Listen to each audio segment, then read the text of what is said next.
Welcome back to Super League Superstars. Well, Marwan, we're here at your stables and with one of your first stars, Rangi Chase. Yeah, he's a cheeky so-and-so. He had his mind on other things when he started racing, so we had to geld him. He's a lot calmer now, but he's got almost the same characteristics as Rangi the player. Well, he's gone shy, that's not like Rangi. And then in the next one we've got A Brian nice, Noble. very wise horse. Are the knees okay on that one? Oh yeah, I think so, yeah, mate. He's a star. Won first time out. On the day we launched, the Red Devils announced the 14 new players. He raced in at Haydock and won his race, the only race he raced. And I hope you don't treat Brian Noble like that. And finally, we've got the old Captain Morley. Yeah. It looks like Adrian actually with the strapping on its feet. No, he's a fantastic horse. Is this the leader? He's the leader, and I think he's going to be one of my star horses for the future. He won his last race, decided to give him a break. He'll need to grow physically. Just like Adrian, then he'll need to grow a bit, eh? So we've seen Rangi Chase, Brian Noble, Adrian Morley. Where's Gleeson? Gleeson is having his manhood taken out today. We're on about Martin, aren't we? We're not on about the horse. Sorry, I'm talking about the horse one. What about the players who haven't got horses named after them? Are they a bit envious? Well, I did make a promise that before the end of the season we'll have a horse named after each player. And we've got one horse named already, hopefully after a future player, in the name of Billy Slater. He's not in the yard today, he's gone back to training to Richard Fahey's yard. But one name I'd love to give to a horse, to a decent horse, and that is the name of the legend, Steve Prescott. I'm just hoping that I'll come across a very decent horse that deserves to carry such a great name. Hey, I think everyone will agree with that. If you can get somebody that's a winner, that's going to be an inspiration to anyone, it'd be Steve Prescott. Absolutely, mate. So Billy Slater, just pick it up on the Billy Slater one. Yeah. Could that be a target for Salford City Red or Salford Red Devils? Well, as I said, I hope he will be one of our future players. He shares his passion with me for race. He loves his racing. He used to be a jockey, by the way. Yeah. And I've met him on a couple of occasions, and I'm quite hopeful or optimistic we will see Billy Slater in a Red Devils shirt in the future. Steve-O used to be a jockey, you know. Did he? He must have been riding on a huge horse. Hello, mate. So, Marwan, we've seen some of your horses named after the stars that you've signed at Salford. I want to talk about the team that you've put together. Out of the 14 new signings that you've got, 8 of them a top drawer, aren't they? You've got to be impressed that finished bottom last year, yet you've managed to sign all these world-class players. Well, it reminds me with racing when I first finished last in my first race to go on and do big things a few years later. It wasn't easy recruiting that quality of players to come to Salford. Like you said, we were the worst team last year, but I managed with most of them, selling them my vision was the most important factor in them deciding to come over. You can tell by just talking to you the passion that you have for sport. How do you get that across to those players? Because you've got to sit in front of them and they've got to believe in what you say. Absolutely, but they could see that I am a genuine person, and when I talk to them about my vision and about what they can achieve, etc., they can buy into that quite a lot. And I'm not an owner who is detached from the players. I'm an owner who texts the players on a regular basis and encouraging them and telling them to believe in themselves and what could be achieved this year. Well, you've signed the likes of Adrian Morley, Gareth Hock, Rangi Chase, Tim Smith, Junior Sal from over in Australia, Melly, Pulatua. How do you do that and keep within the salary cap? What people forget is that we almost started with blank and we hardly retained anybody within from the previous team. So we had quite a lot of money to spend, and rugby without delusion, giving too much information what we paying people.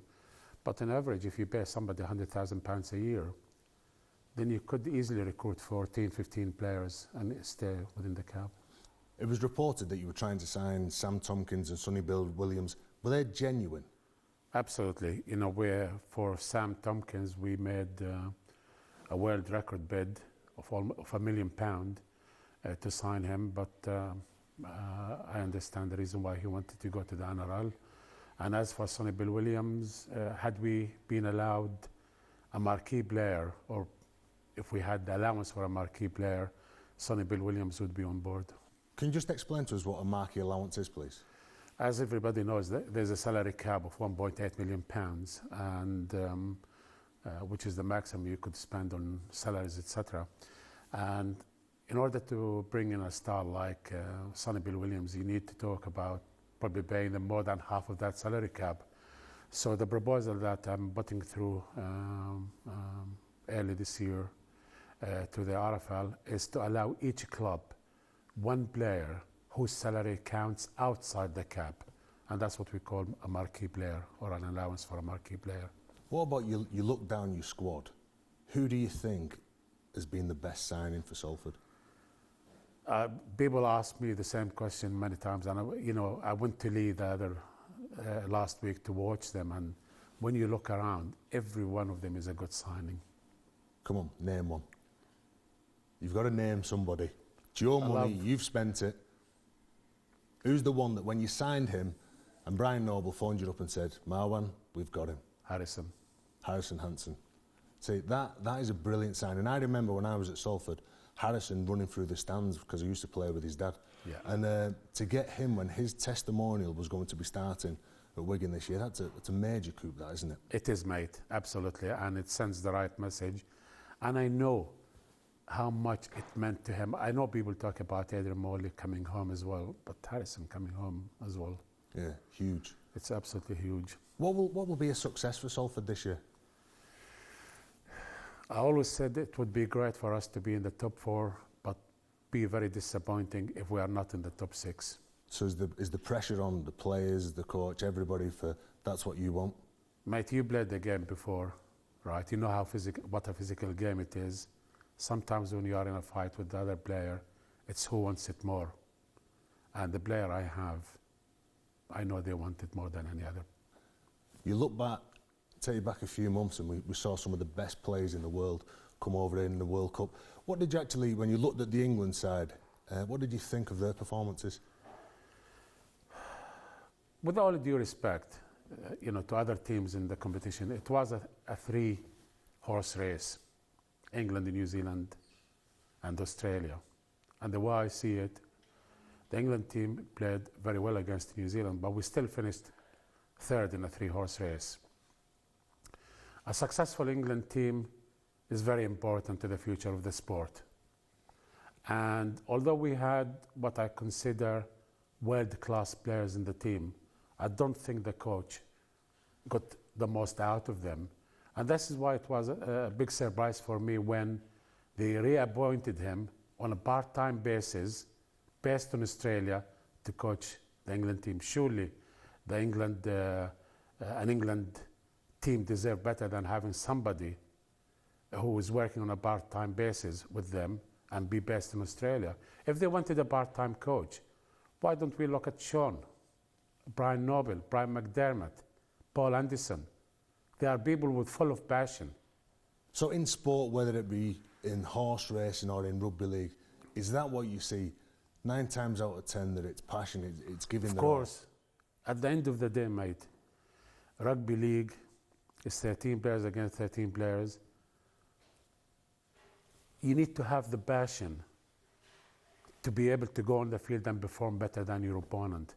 And that's how you win the game. So a year now in the sport, would you look upon the game and you think, I need to change that. I need to change that for us to progress going forward. We've got the elite players. We seem to have the stars. Salford have got an abundance of class.